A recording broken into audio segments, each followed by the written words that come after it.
Hi everyone, welcome back. My name is Emily and in today's video I will be creating this shaker card featuring some older products from Trinity Stamps. You can see this cute little bucket.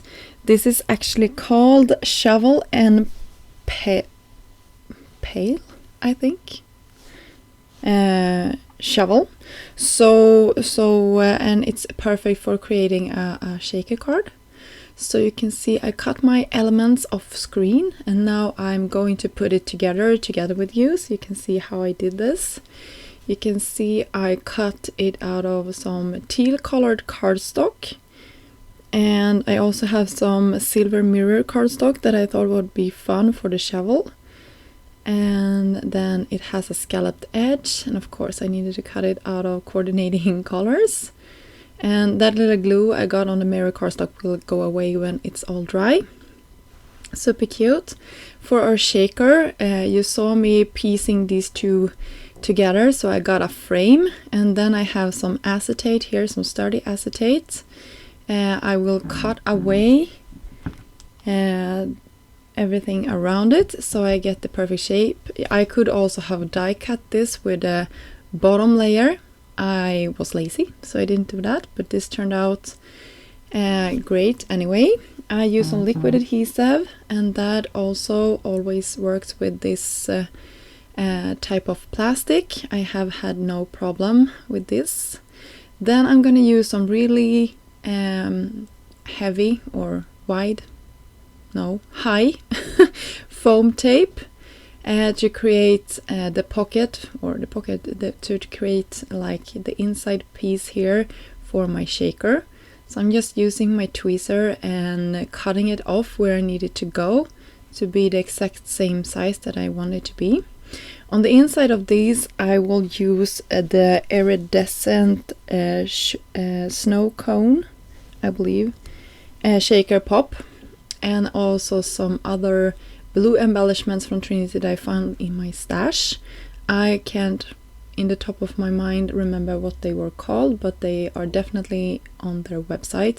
These are some iridescent, clear iridescent, I think they are called bubbles something, but I can link them down below for you. I pressed the back piece to our shaker and it's all done. So that is just so cute.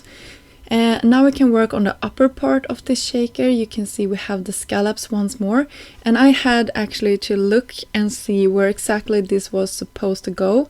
It's supposed to go a little bit further down than I had placed it in the beginning. So when I figured that one out, I could attach this nicely. But before that it was a little bit of a struggle, but you can see here it really turned out nice in the end. I attached this. There is also inside part of the bucket here, so I pressed that in place as well. And then we have sort of a handle for the bucket. I didn't want it to be on the upper part of this, so I just have it on top of my shaker. You could have it like this as well, but I didn't like that, so I will have it down, folded down. So I think this is really cute. And we will have our shovel to the side here as well, something like that. And it will not interfere too much with the shaking parts. For the bucket I wanted a large cluster of flowers to be coming out. And I used an older set called Garden Flowers die. Really cute, I like this set.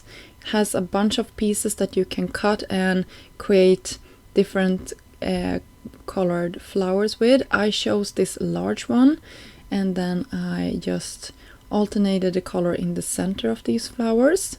And I also cut some leaves out of a pale color. And you can see I'm gonna cluster these up with some foam, and I'm just gonna hold them together with that foam tape so I can move them around like one piece. And then I can also attach my leaves wherever I like them to be sort of peeking out. And I'm just removing that backside of the adhesive tape and moving it until I'm happy with the placement of all of this. For the back piece of this, I used a press plate You could see it here on screen, and it's really, it's called Time Wrap, I think, letterpress, and it's really pretty. I used a cream colored cardstock as well as a cream colored ink to get that effect, but I did that off camera. I have an older video where I'm showing you how I created this if you like to check it out. But with that said, it's super easy to create. So I just had a bunch of these in my stash ready to go because I liked it so much. I have used it for a ton of projects already. So when you have your Better Press system out, you can go ahead and create a couple of them at the same time, just so you have them ready to go for projects like this. So now I am finished with the card base. I custom made it to fit on top of my or so that I could have a little shadow on top of my card base here, so the white is showing through. I really like that.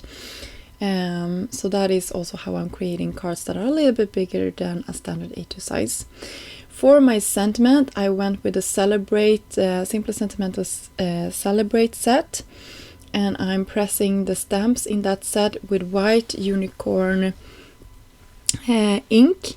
This is from Hero Arts, and I'm heat setting that off camera and also bringing out a little heart from one of the older sets as well. I'm having some foam to the back of this and just attaching it, and it's gonna say Celebrate You and then a little heart, and I thought that was just so cute. And this card my kids and I actually gave to Andreas, my husband, their father, for his birthday. Yeah. So for the centers, I also brought out some enamel dots from Trinity. I can link these ones down below for you as well, and some sequins around the bucket as well. So that finished this shaker card off. I hope you enjoyed this video and got inspired to create something. I will have links down below for you if you like to check any of the products that I used in this video out. And until next time, have a great day. Bye!